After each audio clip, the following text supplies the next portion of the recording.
दोस्तों इस वीडियो को पूरा अंत तक देखिएगा, तभी आपको समझ में आएगा। तो चलिए वीडियो को बिना देर किए हुए स्टार्ट करते हैं। दोस्तों हमारे ब्रह्मांड अजीब रहस्यों से भरे पड़े हैं, तो चलिए आज हम कुछ उन्हीं रहस्यों के बारे में जानेंगे। दोस्तों चलिए आज हम ब्लैक होल के बारे में बात करेंगे। दोस्तों ब्लैक होल को हिंदी में कृष्ण विवर कहते हैं। ब्लैक होल के बारे में सभी ने सुना होगा, लेकिन हो सकता है दोस्तों कि आप लोग में से कम ही जानते होंगे। तो चलिए जाने ब्लैक होल के बारे में। दोस्तों ब्लैक होल ब्रह्मांड में वह जगह है जहां भौतिकी का कोई नियम काम नहीं करता है। मतलब ना तो समय है ना कोई स्थान, यहाँ बस है तो एक गुरुत्वाकर्षण बल और अंधकार जो एक अंधे कुएं जैसा दिखता है।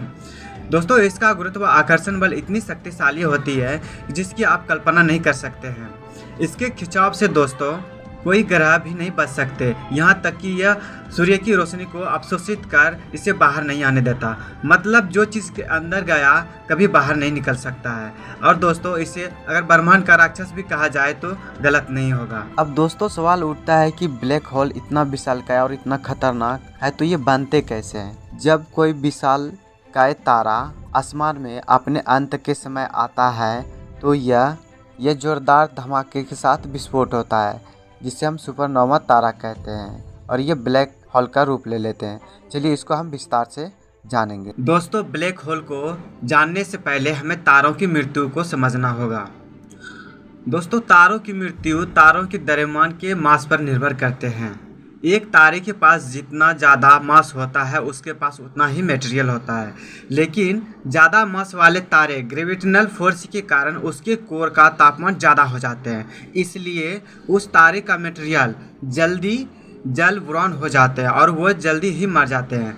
कम मास वाले तारे ज़्यादा मास वाले तारे जो कि सूर्य से 20 गुना या उससे अधिक बड़ा हो, तब ये तारे जब अपने अंत पर होते हैं तब इनके कोर अपने ही अंदर सिकुड़ने लगते हैं।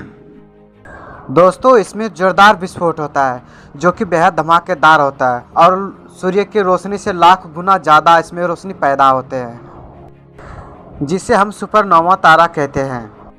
यह बेहद खतरनाक होता है। दोस्तों जब कोई विशालकाय तारे सूर्य से 1.4 गुना बड़े होते हैं तब ये छोटे तारों की तुलना में बहुत ही कम समय में ही मर जाते हैं। इसका मुख्य कारण है उनका अत्यधिक द्रव्यमान, जिसके कारण उनका गुरुत्वाकर्षण बल बहुत अधिक होता है तथा इसी बल को संतुलित करने के लिए तारों के कोर में बहुत तेजी से नाभिकीय संलयन की क्रिया होती है तथा ऐसे तारे बहुत ही कम समय में अपना समस्त ईंधन खो देते हैं। छोटे तारों के विपरीत जब इन तारों में हाइड्रोजन खत्म हो जाते हैं तब अत्यधिक गुरुत्वाकर्षण के कारण हीलियम नाभिकीय संलयन होकर बड़े तत्वों का निर्माण करते हैं।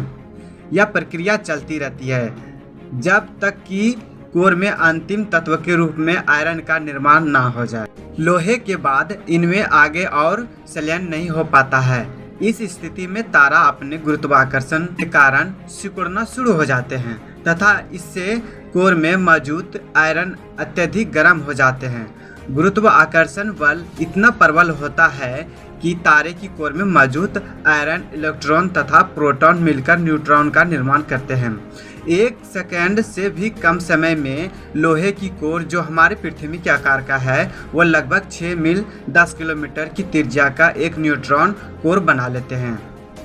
तारे के सिकुड़ने से कोर अरबों डिग्री तक गर्म होते हैं और इसके परिमाण स्वरूप ब्रह्मांड में एक भयंकर विस्फोट होता है, जिससे हम सुपरनोवा तारा कहते हैं। इसके बाद बचा हुआ कोर एक न्यूट्रॉन तारे का निर्माण करता है और यदि इसका अधिक होने के बाद ये ब्लैक होल में परिवर्तित हो जाता है, जिसे हम ब्लैक होल कहते हैं। दोस्तों ब्लैक होल के पास कोई लाइट नहीं होती है। अगर दोस्तों कोई व्यक्ति ज़बरदस्त ग्रेविटी के क्षेत्र में अंदर आ जाए तो ब्लैक होल के ज़बरदस्त ग्रेविटी उस व्यक्ति को इवेंट हॉरिजॉन में कुछ मिलीसेकंड में ही खींच लेंगे।